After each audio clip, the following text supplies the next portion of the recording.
I'm in Singapore, and I'm about to go on stage in just a few minutes. I have not given a presentation for over a year now.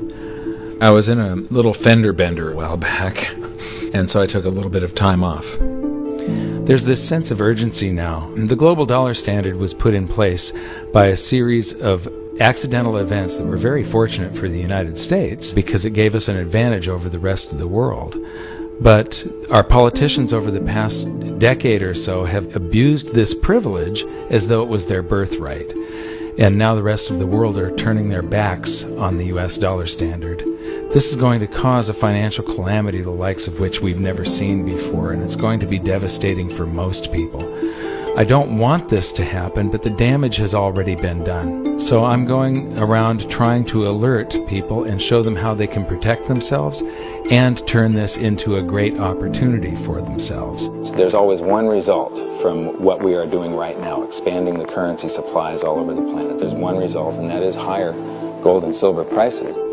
I love America, at least the America that the Founding Fathers created. And I'm hoping that people get interested in this so that they'll see that what made America great is the answer to our problems, to get back to free markets, free people, and sound money. Our own history proves that this is the road to maximum prosperity.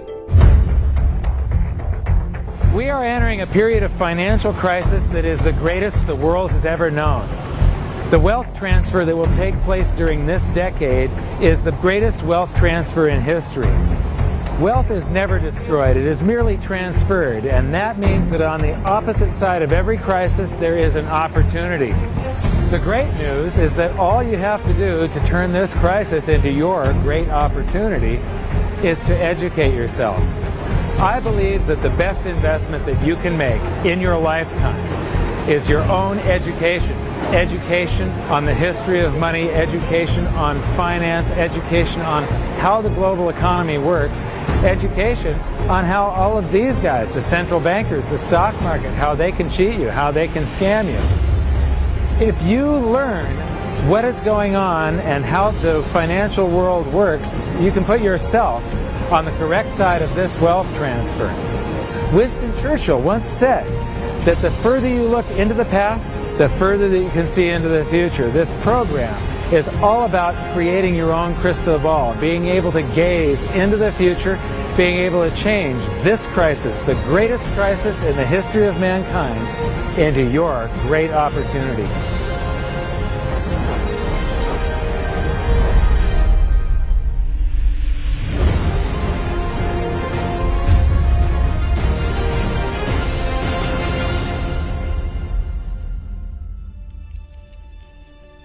I was born in Salem, Oregon in 1956, and we moved to California when I was 4 years old in 1960. But when I went to school, it was obvious after just the fourth grade that there was something different with me. And by fifth grade, I was in remedial classes. And it turned out that I was dyslexic, and teachers were not taught to recognize that back then. I was always falling behind everyone else. When I would get a teacher that would lecture instead of making us read out of books, I would just absolutely excel. I suddenly went from the dumbest kid in class to the smartest kid in all of the periods of that class. But the result was that, after a while I was in every single remedial class, and I just couldn't take it. And in 10th grade I dropped out, middle of 10th grade, and I've never been back to school. I often say that in every crisis there's an opportunity, and in this case, the handicap of dyslexia has also been a blessing. Because I couldn't learn out of books and I couldn't take notes, I just had to remember everything. And I have the ability to, my brain's wired a little bit differently. I have the ability to look at a chart today, and I know how it relates to a chart that I saw 10 years ago. But it was back in about the year 2000 when Steve Jobs of Apple introduced OS X. The world of books opened up to me, built right into the operating system, was a text-to-speech program. Now I could just have an assistant slice and scan my books and turn them into text and email me, and then all I have to do is highlight the text, press a button and the computer reads to me. People are turning to assets that will keep their value if prices rise. So much money has been pumped into the system that people are worried about inflation down the road, said Bruno S. Frey, professor of economics at the University of Zurich. So dyslexia is no longer a problem. But what it's also done for me is I have the ability to explain complex things to people in a simple manner for some reason. And so I sort of made it my mission to try and wake up the middle class, to let them know how the monetary system works, to let them know that there is a major economic calamity coming sometime down the road, and it's most likely within this decade that we're in right now. The US dollar is about 60% of the value of all the currency on the planet, and more than half of the dollars reside outside the United States. The reason every country has US dollars is, first of all, that's what central banks use as the reserve currency. Second of all, oil is priced in dollars. So, this is the world, and what you see here is that these are the countries that are avoiding the US dollar in trade.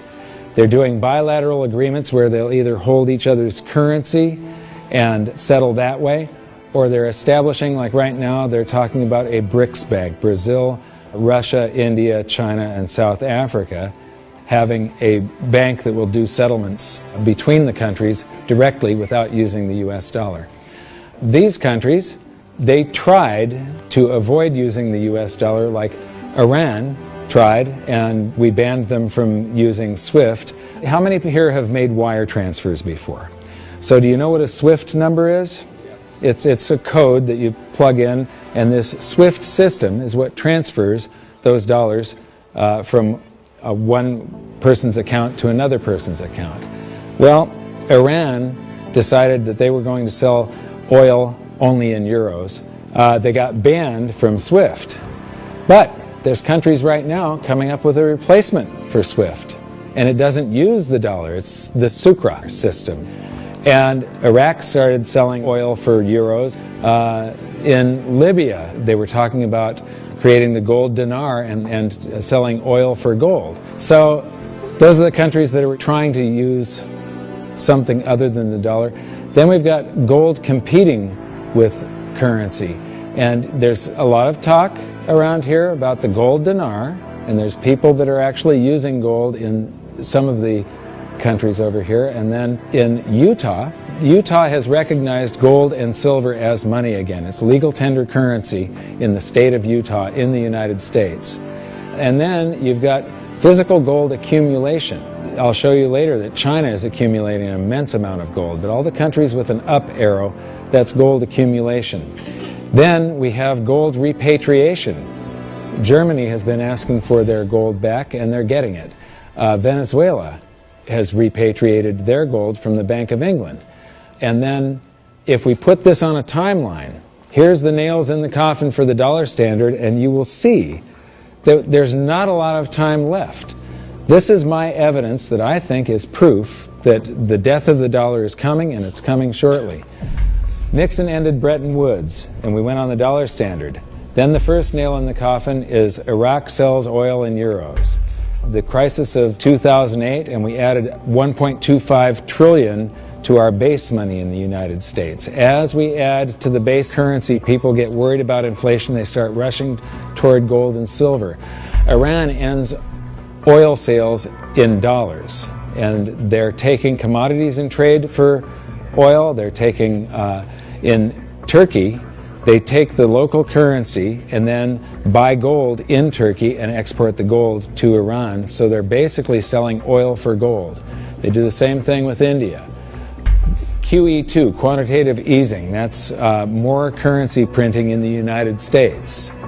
Libya, China and Russia bypassed the dollar. They did a bilateral trade agreement where they hold each other's currency, and they do direct debt settlement without having to wire transfer US dollars. Chinese president just recently said that the dollar as the world's reserve currency is a product of the past. Utah recognized silver and gold as money.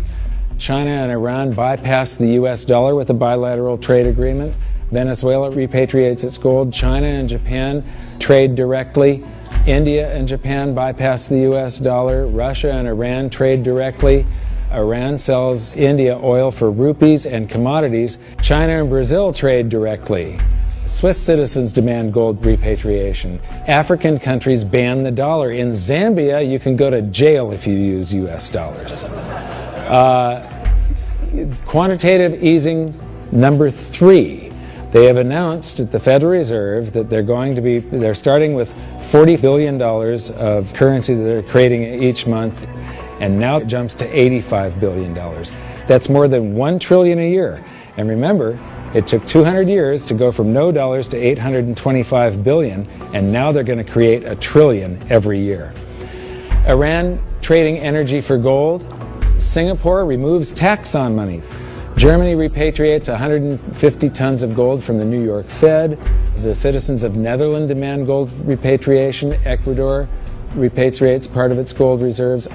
Austrian citizens demanding gold repatriation. China acknowledges fundamental market shortage of gold. And now the Fed is increasing the rate of printing. I said from 40 to 85 billion every month, just over $1 trillion per year. So those are the nails in the coffin for the dollar standard. And if you noticed, they're all speeding up and they're all happening right now. You don't have a whole lot of time. And if you wait too long, then the opportunity is gone. It's going to fail. Why is the dollar sacrosanct? Why is it not going to happen to the US dollar? Well, it will. People think, oh no, it's high technology, or we have computers now, or the internet. And these are ridiculous arguments. The truth is, all fiat currencies have failed, and there's no reason why this one won't. What worries me again so much is that it's a global situation. And so it's going to cause problems on a global basis. And it's a trust breaking down. And you're already seeing the trust breaking down, as I said earlier, because you're seeing different countries exchange directly with each other's currencies, circumventing the dollar. You're seeing that in oil. You're going to see it more and more. And people are just going to opt out of the dollar. And you'll probably get to a point before the whole thing collapses entirely where the dollar is more or less used internally in the United States and externally is not used as much, because there'll be a lot of agreements made between nation states outside of the United States that will want to use each other's currency and not the dollar. This isn't going to be pretty when it happens. I am not an end of worlder or a doomsday guy. All you can do is play the hand that you are dealt. If we go to a new monetary system, and I think it's absolutely inevitable, there's just too much energy built up in this one that has to release. It has to come crashing down somehow. When that happens, there's an enormous wealth transfer for people that are on one side of the bet or another. And people don't realize that whether they think they are making a bet or not, they are making the bet.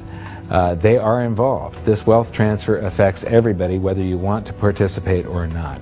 If you're holding paper assets and paper currencies, you have bet one direction.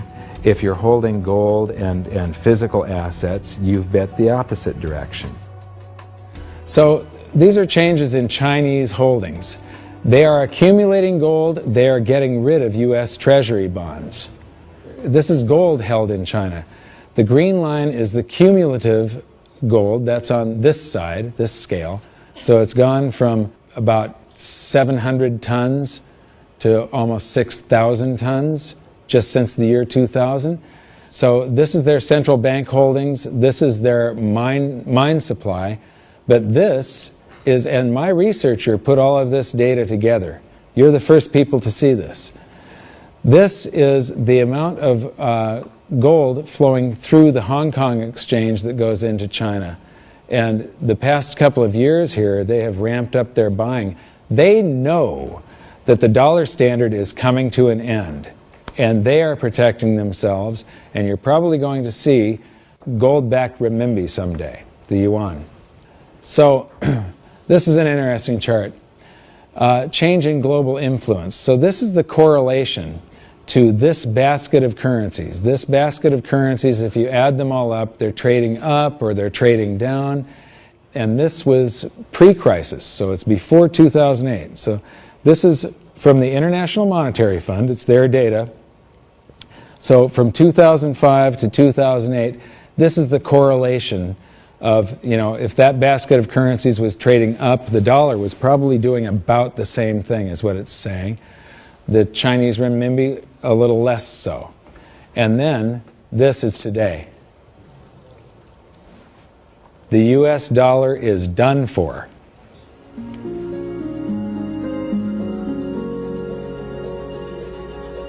I don't think there's any question we're heading for a new monetary system. The question is, what will it consist of? The four choices are sort of a world of multiple reserve currencies, and Barry Eichengreen, Berkeley, is the leading proponent of this, or leading scholar on this topic. The problem with that, and where I disagree with Eichengreen, is there's no anchor in that system. We did have multiple reserve currencies before in the 1920s. He's right about that, and it was sterling and the dollar, but they were both anchored to gold. And in the post-Bretton Woods world, since 1944, it's been one reserve currency, which is the anchor, and it was anchored to gold until 1971. Since then, the dollar has been detached from gold, but all the other currencies are still linked to the dollar. So at the end of the day, we've had an anchor of some kind. We've never had a world of multiple reserve currencies with no anchor. I'm not sure that's that stable. The SDR is the second choice. The SDR is a basket currency sponsored by the IMF. At least for the time being, it's also printed money. The IMF literally prints the SDRs and ships them out to the members, and their reserves go up, exactly the way the Fed creates money and bank reserves go up. But it's not backed by anything. Third choice is gold, some variation on the gold standard. And the fourth choice is what I call chaos, which is that nobody does anything. There's a lot of wishful thinking, there's a lot of denial, there's a lot of delay, and we get to the point where people just totally lose faith in paper currencies, go to hard assets, and we have a sequential collapse of paper currencies around the world, at which point governments will have to react with emergency measures. And that could include coercion, confiscation, various sorts of freezes on paper assets. It could be a lot of things in that scenario. So to me, it's multiple reserve currencies, SDRs, gold, or chaos. I favor gold, but I fear that we may get chaos. I've talked about every 30 to 40 years the world has a new monetary system. And the thing is that over the years, governments and the banks have basically screwed us more and more and more. And these new currency systems are always created by the same idiots that created the last one that fell apart. It's the big banks, it's the central banks, and it's governments that are creating these new systems each time. And each time, the system they come up with is a system that cheats the population more and enriches the government and the banks more. It's a system that transfers wealth at greater and greater speeds. This one is going to fall apart just like all of the others. There's a difference this time, though. There's the internet. People are connected all over the world. Information is spreading, and people are getting educated. So I'm hoping that we go back to gold. Not a gold standard. Gold standards suck. I did a video on that. With a gold standard, there's supposed to be a certain amount of gold in the vaults for each unit of currency. In other words, it's a 1-to-1 ratio is the way it started. And then they print more receipts than gold that exists. So if we have gold standards, we're going to get scammed again. If we used gold and silver, if the public gets educated enough before all of this happens, if we went back to gold and silver, then governments can't scam us. It limits their ability to transfer wealth from the population to the government and to the banks. A lot of people say that you can't use gold and silver today because they're too heavy and bulky, and it's completely wrong. You could put gold and silver in a vault, and you could make payments to somebody by transferring ownership of nanograms, grams, or ounces of gold and silver from one person's account to another by means of a check, a credit card, or even your cell phone. If we go back to a gold-backed currency, gold-backed US dollar, at that point, I think the minimum scam that the US could get away with, which means the minimum number of dollars in existence that they could make convertible into gold, would be the dollars that are held in foreign central banks. That would be similar to the Bretton Woods system that we had from 1944 to 71. Well, I did some analysis on this when I was writing the book back in 2005, and back then it required $20,000 an ounce gold for the Treasury to have enough gold to cover those dollars, or the New York Fed actually. And if they were going to back all of the dollars, you're talking gold measured in the hundreds of thousands of dollars per ounce. There just isn't that much gold, and there's a whole lot of currency. We keep on printing it every minute of every day.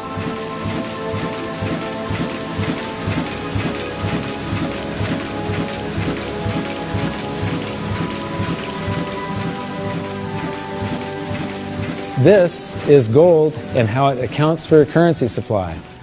This is our base money in the United States, which was gold back here from 1900 until the Federal Reserve. The amount of currency in circulation in gold were the same. And then we established the Federal Reserve, and we inflated for World War I, and we had more currency in circulation than we had gold to back it. There were some bank runs in the 30s. Then Roosevelt unpegged the dollar from gold, and gold's value rose from $20 an ounce to $35 an ounce, and when it did, the value of the gold held at the U.S. Treasury rose to meet the value of all the currency that was printed in the meantime. Here's the same chart again, but now I'm taking it out to 1971, and what you see is these gold inflows during World War I. During World War II, it's another 117% gold increase. This is what made the United States a superpower. It's all financial. It isn't our war machine necessarily. It's all the gold inflows that we got because everybody else was at war and we were isolated from it. And they had to pay us for all their consumer goods and so on. And then we jumped into the war and we inflated. And then in about 1959, countries started figuring out that we didn't have all the gold. You know, we were printing more dollars than gold that we had to back it. And under the Bretton Woods system, they could go to the New York Fed and turn in their dollars for gold at $35 per ounce. Only foreign central banks. Individuals couldn't do that. So gold started flowing out, and the U.S. lost 50% of its gold from 59 to 71. And in the meantime, we kept on printing currency. If this had continued until it got down to zero, if there was one more dollar out there that laid claim to gold, that came in and said, we want our gold for a currency, and there was no gold to back it up, the entire world monetary system would have come crashing down. So Nixon had to take us off of the Bretton Woods system, the last vestiges of the gold standard, in August 15th of 71. So here's the same chart again. There's the first chart and the second chart to 71, and now I'm taking it out to 85, and I'm adding a second line here. How many people would agree that credit cards are replacing cash in circulation? Yeah? Credit cards, you use your credit card more and more every year, right? You use cash less and less. Well, this is outstanding credit card balances. It's called revolving credit outstanding is the name of the chart that you get from the Federal Reserve. When you charge something on a credit card, you create currency. The bank didn't actually loan you anything. They invented numbers. And then they have the gall to charge you interest if you don't pay those numbers back on time. So the thing is that the merchant that you're paying, the restaurant or the grocery store, that merchant's checking account can't tell the difference between the credit dollars that you created or the cash dollars that you pay them. So to that merchant's checking account, it all looks the same. And those dollars that you created stay in circulation until somebody saves them up and pays down credit card debt. So unpaid credit card balances I include as part of the cash in circulation. And in 1971, Nixon took us off the gold standard, and gold became a freely traded separate commodity/money, and it did an accounting of the currency supply. There was quite a while here where we could have gone back on the gold standard. The value of the gold at the Treasury exceeded all the dollars printed from George Washington to Jimmy Carter. And for a week or so, a couple of weeks, it exceeded base money plus outstanding revolving credit. So here's the same chart again. That was to 1985, and now I'm going to take it out to today. And so there's that 1980 peak where it shot past base money and base money plus outstanding revolving credit. And then we get to the crisis of 08. And Ben Bernanke, oh, by the way, instead of billions, we're now measuring in trillions. So we started in millions, and then it went to billions, and now it's trillions. So we did the bailouts and all the quantitative easings, and that's what the currency supply looks like today. And then they announced quantitative easing 3, which is that $85 billion a month that they're creating, and they think they're going to have to do it until about 2015. So here's the projection for gold covering the currency supply today would be $13,400 per ounce gold, for history to repeat and for gold to do the same thing that it did in 1934 and in 1980. And believe me, it shocked people in the 1970s.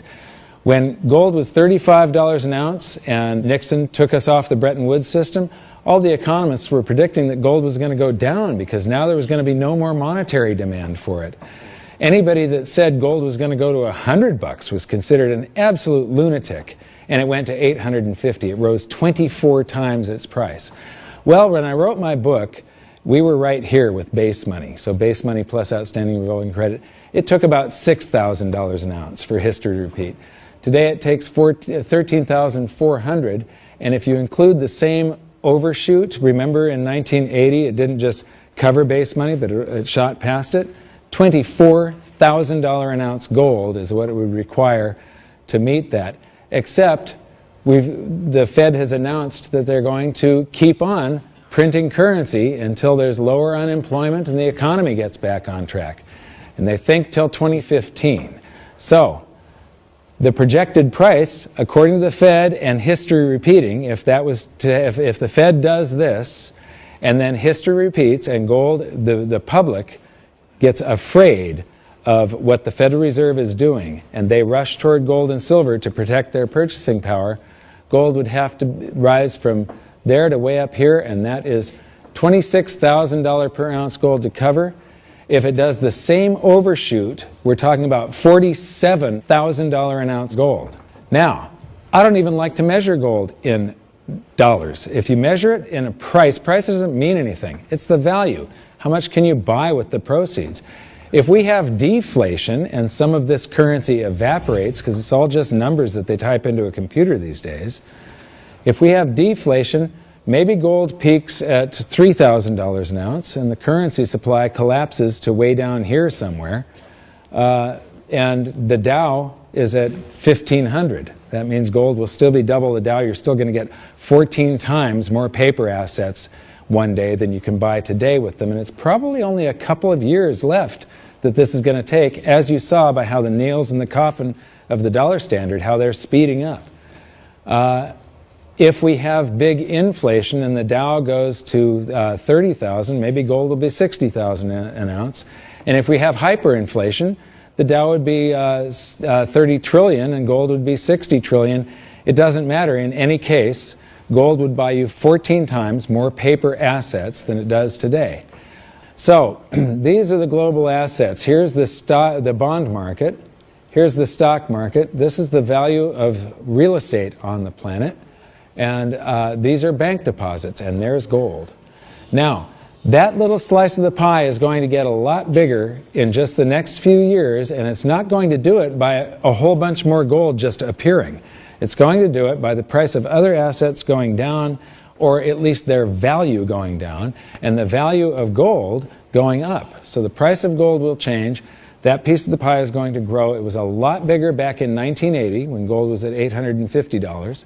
It's going to get a lot bigger today again, but today, as you've seen, it requires far, far higher prices. So, the death of the dollar standard.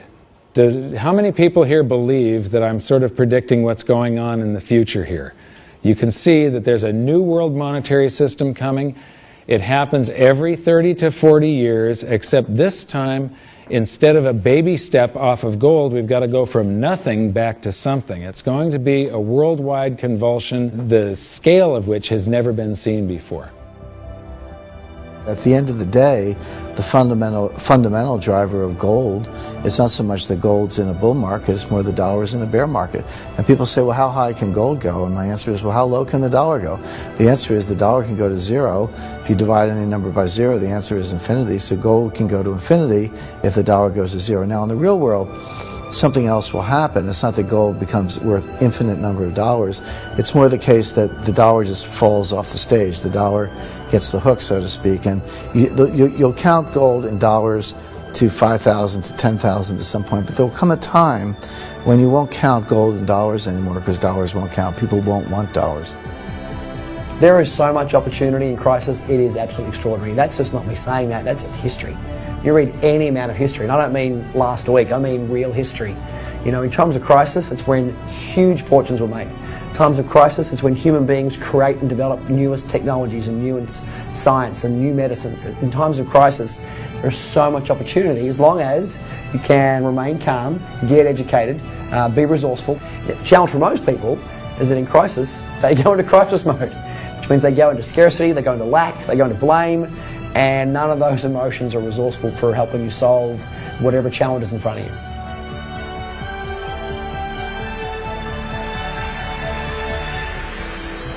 I believe that this is probably the greatest opportunity of anyone's lifetime. There has never been a situation where everything came together just like this. This is the first time in history where all the world's currencies are just fiat currencies backed by nothing.